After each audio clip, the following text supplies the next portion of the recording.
Welcome back to Tightwad Workshop. If you're a long-time viewer of the channel, you might remember Ricky from last year. She brought in a garden fork that needed to be repaired. Well, 6 months ago, Ricky had her first baby, and the little guy's now big enough to sit in a high chair.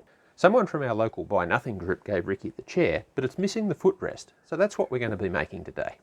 I asked Ricky to use some tape to mark the highest and lowest positions for the footrest. I'll start by measuring the lowest position, because this will tell us how long the footrest needs to be. Now I'll remove one of the legs. The legs on this particular chair are held in place with a spring-loaded pin system. Now I'll measure the diameter of the leg. That looks like 24 millimeters, or just a little bit under 1 inch. I'll use this piece of factory planed wood to make the footrest. It's been used in a previous project, but we'll be able to saw off the ends to avoid all these screw holes.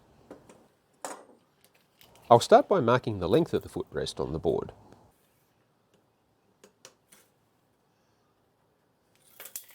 Now we can use a couple of bench hooks and saw the ends off using a tenon saw.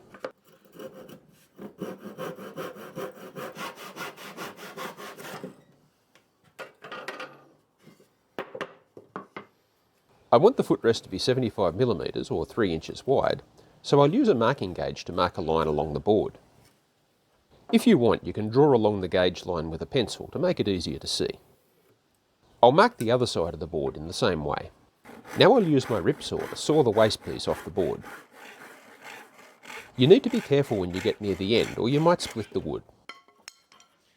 Now we can set up the workbench to plane that sawn edge. I'll start by using a bench dog as a planing stop. We'll also need a couple of supports to stop the board from slipping sideways on the bench. I'll use a pair of holdfasts to clamp the supports to the bench top. We'll use a mallet to tap those holdfasts into position. Now I can start planing the board edge. I'll keep planing the edge until these saw marks disappear. It usually only needs 4 or 5 strokes from the plane, but sometimes I do a couple of extras for luck.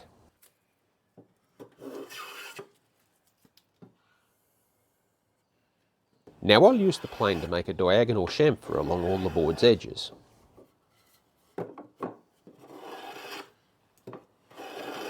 Next we can mark out the positions for the end slots in the board. I'm going to use a spade drill to make the inner end of the slot, but I'll drill a pilot hole first using a small 3mm or 1/8 inch bit. Next I'll drill halfway through the board using a 25mm spade bit.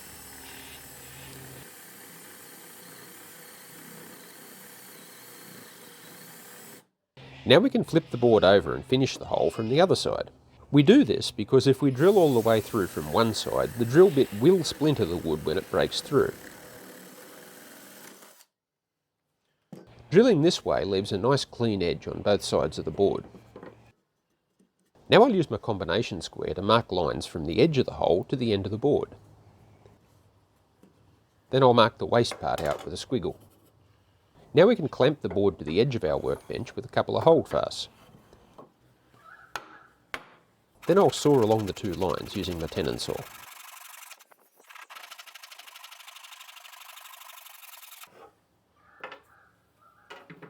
I intentionally sawed on the waste side of the lines, so the chair leg's a little bit tight in the slot. We can fix this by shaving away a little wood using a chisel. Just do a little bit at a time, then recheck the leg fitment.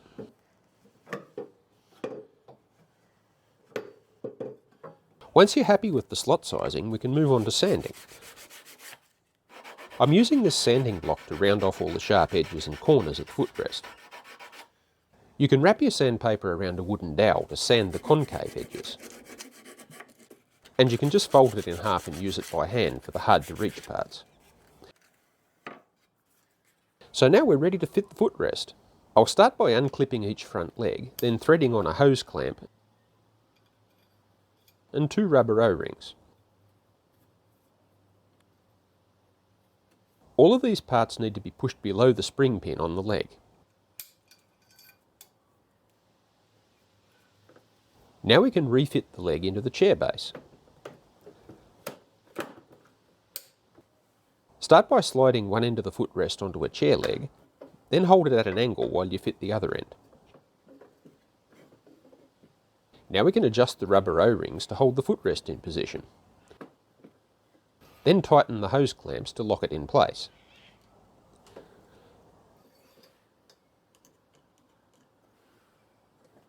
The hose clamps and the lower rings will easily support a child's weight, and these upper rings help stop the footrest from bouncing. So now the chair's ready to be put to work. That's all for now. Thanks for watching. Tightwad Workshop is filmed in front of a live studio audience.